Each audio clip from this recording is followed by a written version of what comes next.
Alright, so to start, we're going to assume that you already have a mod set up for your custom map, and you already understand about how to do the asset manager directories stuff. So, before we do anything, what we need to do is open the modding hub, create a new mod, call it squad underscore plugin underscore framework, if I can spell. And then you've got to give it any image. So I'm just gonna give it the default squad logo and create this, and then click the create button. Then we're gonna close our editor, and we're gonna go to our squad editor file location. So mine's in my B drive. I go to squad editor, squad, plugins, mods. Squad plugin frameworks here. So this is my mod folder. I already have the files downloaded, but so yours will be missing this, and this. If I delete them. So what I'm gonna do is go to the squad plugin framework GitHub page, and I'm gonna download the zip, and I'm gonna open the zip up. Right, and now you see we have our squad plugin framework here. We're gonna open this up. We're gonna copy all of this into here, like so. And then that is good. We can now load our editor back up. So now I've relaunched my editor. I've now got this squad plugin framework folder. A key thing to note is everything in here is read-only. Do not edit anything in here. So I'm going to go to my custom mod folder, which is where I'm going to be making my Zeus map. I'm going to be using an existing squad map, using a Talil AES V1 gameplay layer, and converting this into a Zeus map.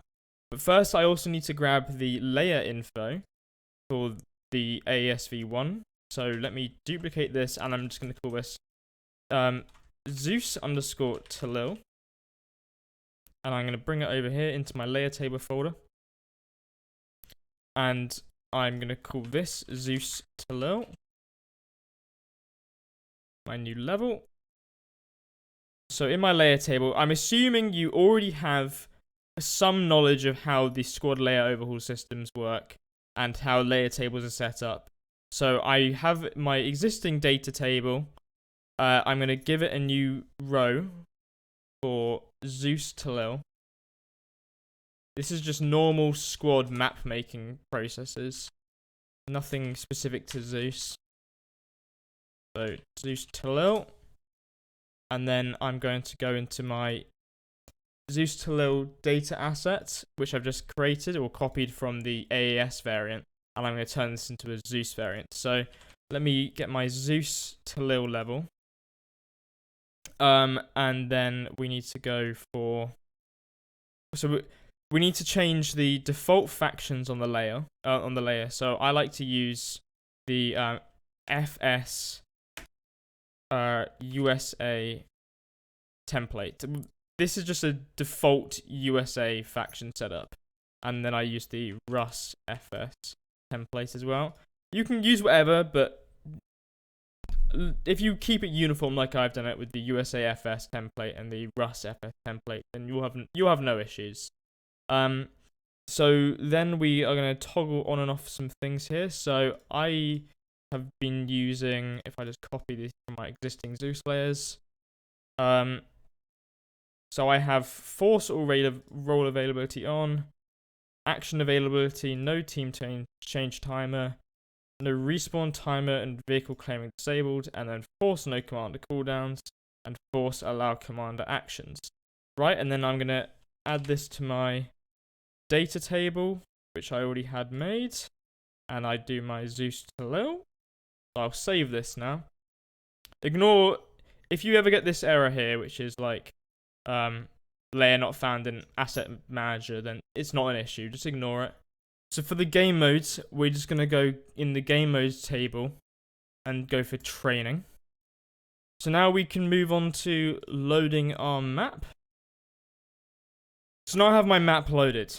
So this is just a normal Talil AES layer. And we need to now Zeusify it. So the first thing I'm going to do is delete any remnant of this being AES. So the key thing is this gameplay folder. We're going to delete anything AES related. So this AES graph needs to go. We need to get rid of these spawners for deployables. And we'll delete the folders as well. Right, for spawns, we're going to delete all of the vehicle spawners.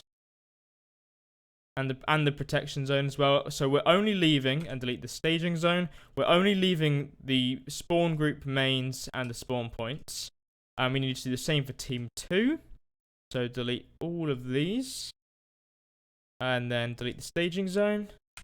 So that is our AES stuff all removed. So we also want to move our map camera location. So if your map has the map camera location kind of in the center of the map, it will cause bots to be rendered when players are sitting on the loading screen. So I would recommend just moving that out of the way of anything important. Just move the map camera location far away from anything important so that players in AFK don't just like hog server performance.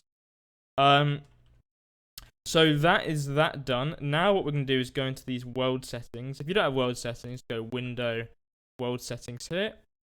So go into our world settings. So let's scroll down. We can close light mouse. Don't care about that. Close that. Close that. Game mode. So for game mode, we're just going to do training. And then we don't change any of these. Okay, map rule sets. We need to add a map rule set. And for this, we're going to do SP rule set manager. What this does is basically lets you launch squad plugins rule sets at runtime, and this is what's used to get things like Zeus and thermals and night vision actually loading into your game. So now we need to go into this. Have we got any issues with this? This is all looking good. So keep scrolling. Close this. Okay, we need to enable AI system. And also on your landscape. So if you see your gameplay layer has sub-levels, you can go into the levels menu by going window, then levels. We need to first delete our lighting layer because Zeus uses a runtime lighting system with the custom day and night cycle. So none of it's statically referenced for a map. So we're going to be deleting our lighting layer. It will be called midday, or it will be called like sunny, foggy, that sort of thing. We'll delete this. And what that will mean is your map will all go black. Your map will go black like this. So press Alt and then 3, and you'll go into this view which has no lighting enabled. Now we need to reload our level. Oh no, sorry, one more thing.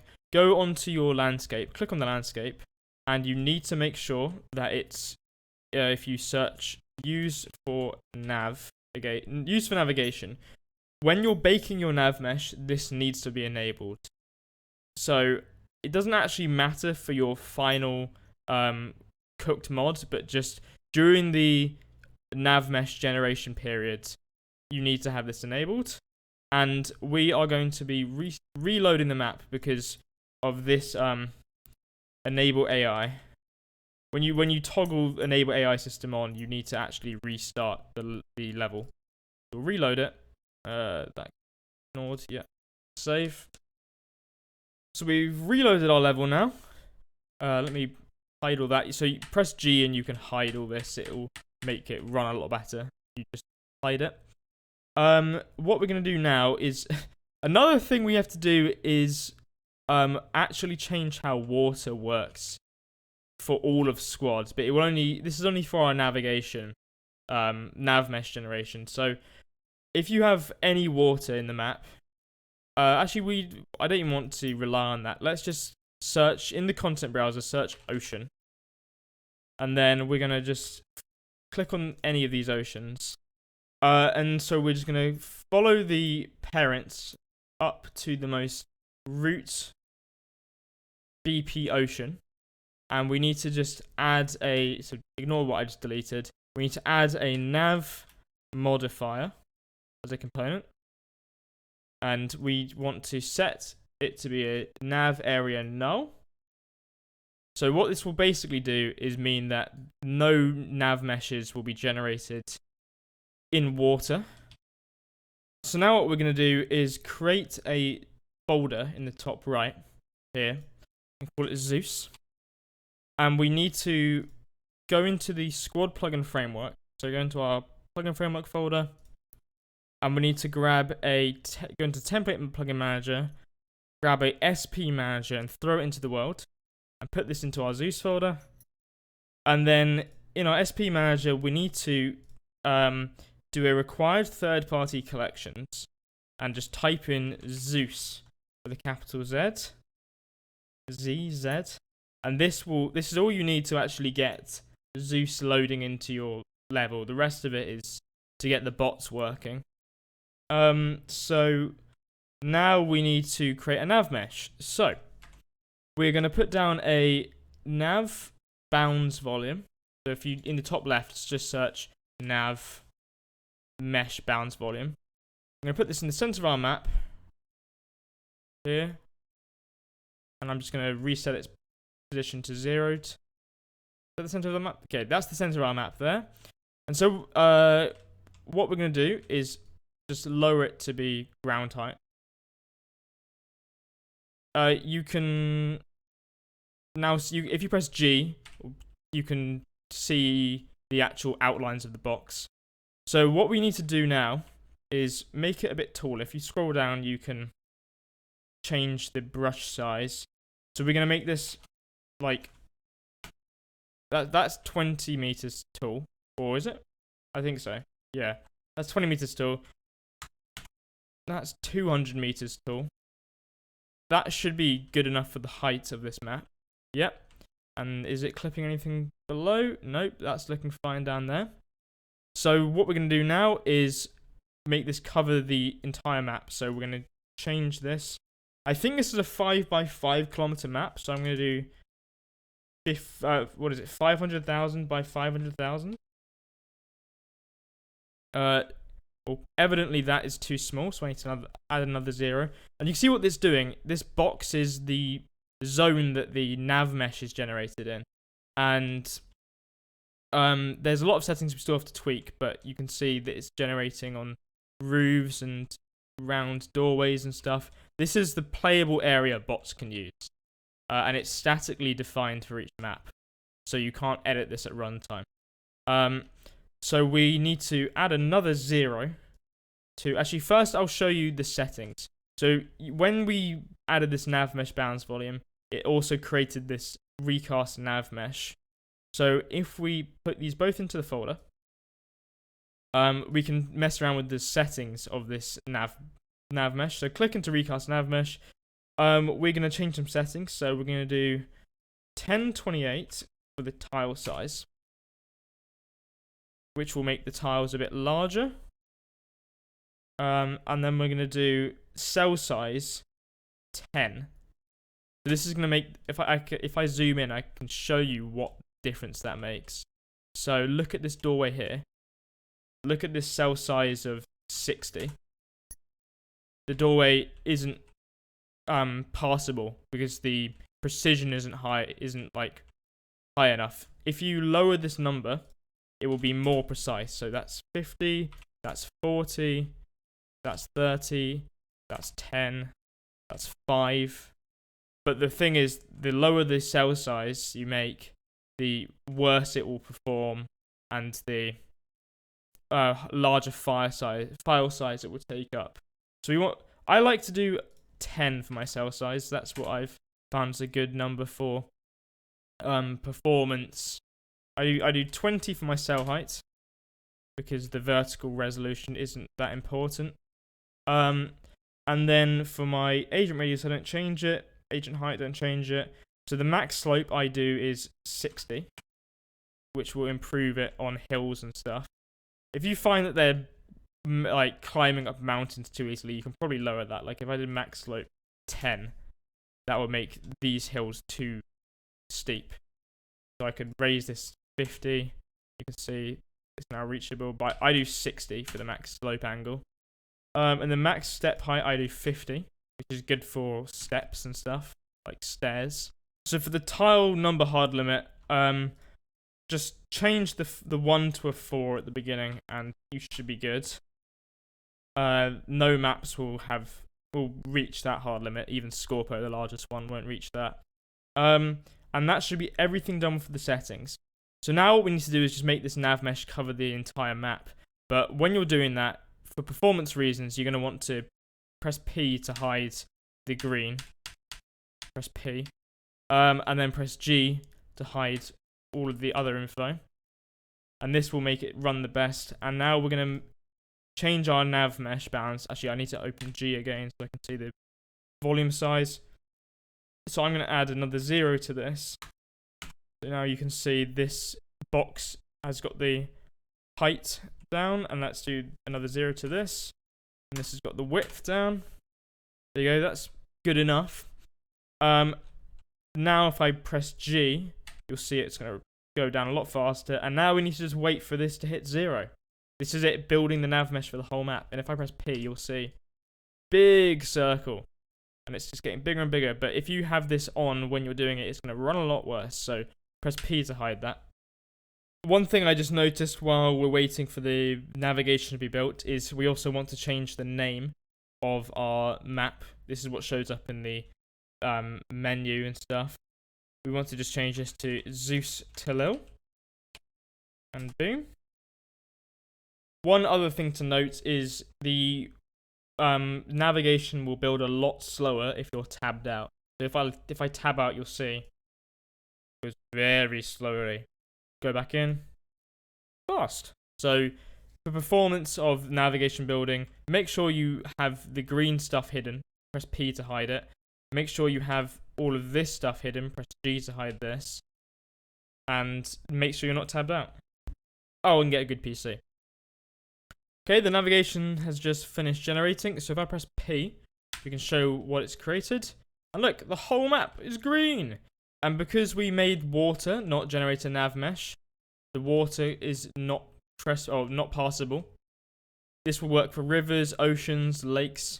And so yeah, this should be it. This should be it done. I don't think anything could be missing. Yeah, you are now good to load your mod, desert maps, and cook and upload. And remember, when you upload to the Steam Workshop, you need to add Zeus and Squad Plugin Framework as required items. So click Add Required Items. So it's going to be Squidbots Zeus, and it's going to be Squad Plugin Framework. Save and continue.